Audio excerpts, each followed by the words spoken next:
एक और मुगालता ਜਿਹੜਾ ਇਹ ਪਾਇਆ ਗਿਆ ਪੰਜਾਬੀਆਂ ਦੇ ਜ਼ਿਹਨਾਂ ਦੇ ਵਿੱਚ ਕਿ ਪੰਜਾਬੀ ਜਾਹਿਲਾਂ ਦੀ ਜ਼ਬਾਨ ਹੈ। ਕਿੰਜ ਜਾਹਿਲਾਂ ਦੀ ਜ਼ਬਾਨ ਹੈ ਸਰ? ਅਗਰ ਇਹ ਪੁੱਛੀਏ ਤਾਂ ਕਿਹਾ ਜਾਂਦਾ ਕਿ ਯਾਰ ਇਹ ਪੇਂਡੂਆਂ ਦੀ ਜ਼ਬਾਨ ਹੈ। ਅੱਛਾ ਜੀ, ਮੈਂ ਇਹ ਪੁੱਛਦਾ ਵਾਂ ਕਿ UP-CP ਦੇ ਪਿੰਡਾਂ ਦੇ ਵਿੱਚ ਜਿਹੜੇ ਰਹਿੰਦੇ ਨੇ ਉਹਨਾਂ ਦੀ ਜ਼ਬਾਨ ਕਿਹੜੀ ਹੋਏਗੀ? ਯਕੀਨਨ ਹਿੰਦੀ ਹੋਏਗੀ। ਮੈਂ ਚਲਾ ਜਾਣਾ ਇੰਗਲੈਂਡ ਦੇ ਅੰਦਰ, ਮੈਂ ਚਲਾ ਜਾਣਾ ਵਾ ਅਤੇ ਮੈਂ ਇੰਗਲੈਂਡ ਦੇ ਵਿੱਚ ਪੁੱਛਦਾ ਵਾਂ ਕਿ ਇੱਥੋਂ ਦੇ ਜਿਹੜੇ ਪਿੰਡਾਂ ਦੇ ਗੋਰੇ ਨੇ ਉਹਨਾਂ ਦੀ ਜ਼ਬਾਨ ਕਿਹੜੀ ਹੈ, ਅਤੇ ਉਹ ਕਹਿਣਗੇ ਪੰਜਾਬੀ ਹੈ। ਅੱਛਾ, ਮੈਂ ਹੁਣ ਅਰਬਨ ਕਲਾਸ ਦੇ ਵਿੱਚ ਆ ਜਾਣਾ, ਮੈਂ ਲੰਡਨ ਦੇ ਵਿੱਚ ਆ ਜਾਣਾ, ਮੈਂ ਪੁੱਛਣਾ ਕਿ ਇੱਥੋਂ ਦੇ ਲੋਕਾਂ ਦੀ ਜ਼ਬਾਨ ਕਿਹੜੀ ਹੈ, ਅਤੇ ਉਹ ਕਹਿਣਗੇ ਇੰਗਲਿਸ਼ ਹੈ। ਅੱਛਾ ਜੀ, ਮੈਂ ਹੁਣ ਚਲਾ ਜਾਣਾ ਵਾ ਸਿੰਧ ਦੇ ਅੰਦਰ ਚਲਾ ਜਾਣਾ, ਚਲੋ ਮੈਂ ਬੰਗਲਾਦੇਸ਼ ਚਲਾ ਜਾਣਾ, ਮੈਂ ਬੰਗਲਾਦੇਸ਼ ਦੇ ਢਾਕਾ ਦੇ ਮੈਂ ਸ਼ਹਿਰ ਦੀ ਬੋਲੀ ਪੁੱਛਦਾ ਵਾਂ ਕਿ ਕਿਹੜੀ ਹੈ, ਉਹ ਕਹਿਣਗੇ ਬੰਗਾਲੀ ਹੈ। ਅੱਛਾ, ਮੈਂ ਪਿੰਡਾਂ ਦੇ ਵਿੱਚ ਚਲਾ ਜਾਣਾ ਤਾਂ ਉਹ ਕੀ ਕਹਿਣਗੇ ਕਿ ਇੱਥੋਂ ਦੀ ਬੋਲੀ ਕਿਹੜੀ ਹੈ? ਯਕੀਨਨ ਬੰਗਾਲੀ ਕਹਿਣਗੇ, ਬੰਗਲਾ ਕਹਿਣਗੇ। ਅਤੇ ਫਿਰ ਖਾਲੀ ਪੰਜਾਬੀ ਹੀ ਜਿਹੜੀ ਹੈ ਉਹਨੂੰ ਕਿਉਂ ਕਹਿ ਦਿੱਤਾ ਗਿਆ ਕਿ ਪੇਂਡੂਆਂ ਦੀ ਜ਼ਬਾਨ ਹੈ? ਔਰ ਕੌਣ ਕਹਿੰਦਾ ਹੈ ਕਿ ਪੇਂਡੂ ਜਿਹੜੇ ਨੇ ਜਾਹਿਲ ਹੁੰਦੇ? ਪੇਂਡੂਆਂ ਨੇ ਅੱਜ ਤੱਕ ਤਾਂ ਕੋਈ ਐਸੀ ਜਹਾਲਤ ਦਾ ਸਬੂਤ ਨਹੀਂ ਦਿੱਤਾ।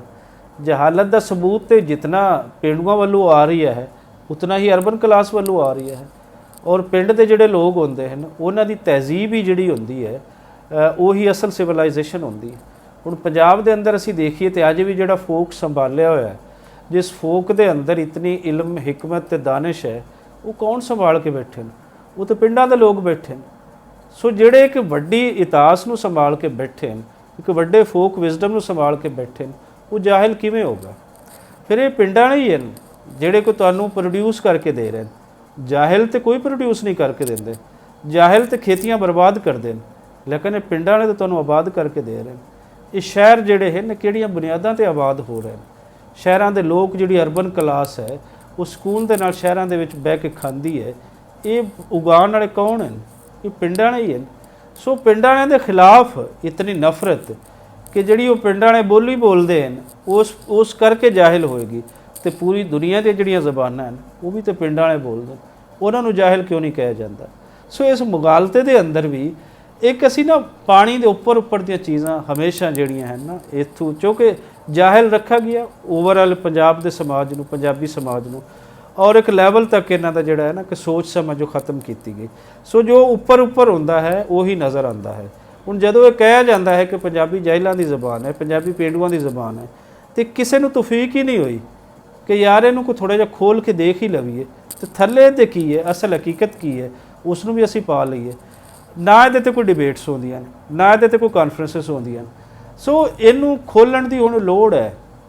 ਸੋਸ਼ਲ ਮੀਡੀਆ ਆ ਗਿਆ, ਸੋਸ਼ਲ ਮੀਡੀਆ ਦੇ ਰਾਹੀਂ ਜਿਹੜੀਆਂ ਮਿੱਥ ਕਾਇਮ ਕੀਤੀਆਂ ਹੋਈਆਂ ਹਨ, ਮੈਂ ਕਹਿੰਦਾ ਉਹਨਾਂ ਜਾਹਿਲ ਲੋਕਾਂ ਨੇ ਜਿਨ੍ਹਾਂ ਨੇ ਮਿੱਥ ਕਾਇਮ ਕੀਤੀ, ਉਹਨਾਂ ਨੇ ਚਲਾਕ ਲੋਕਾਂ ਨੇ ਜਿਨ੍ਹਾਂ ਨੇ ਪੰਜਾਬ ਦੇ ਖਿਲਾਫ ਆਪਣਾ ਇੱਕ ਬਿਆਨੀਆ ਸੈੱਟ ਕਰਨਾ ਸੀ, ਨੈਰੇਟਿਵ ਸੈੱਟ ਜਿਹੜਾ ਉਹਨਾਂ ਨੇ ਕਰਨਾ ਸੀ, ਉਹ ਸੈੱਟ ਕਰਕੇ ਬੈਠੇ ਨੇ।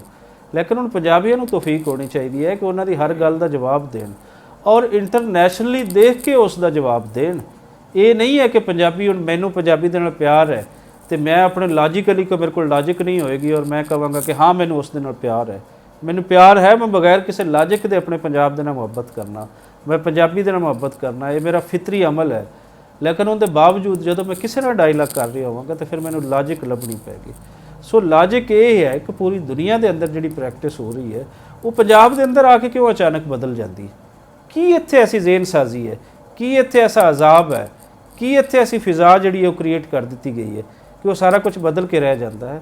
ਸੋ ਇਸ ਮਿੱਥ ਨੂੰ, ਇਸ ਪ੍ਰੋਪੇਗੈਂਡੇ ਨੂੰ ਵੀ ਉਨੀ ਹੀ ਤੋੜਨ ਦੀ ਲੋੜ ਹੈ ਜਿੰਨੀ ਪੰਜਾਬ ਮੁਖਾਲਿਫ ਦੂਸਰੇ ਬਿਆਨੀਆਂ ਨੂੰ ਤੋੜਨ ਦੀ ਲੋੜ ਹੈ।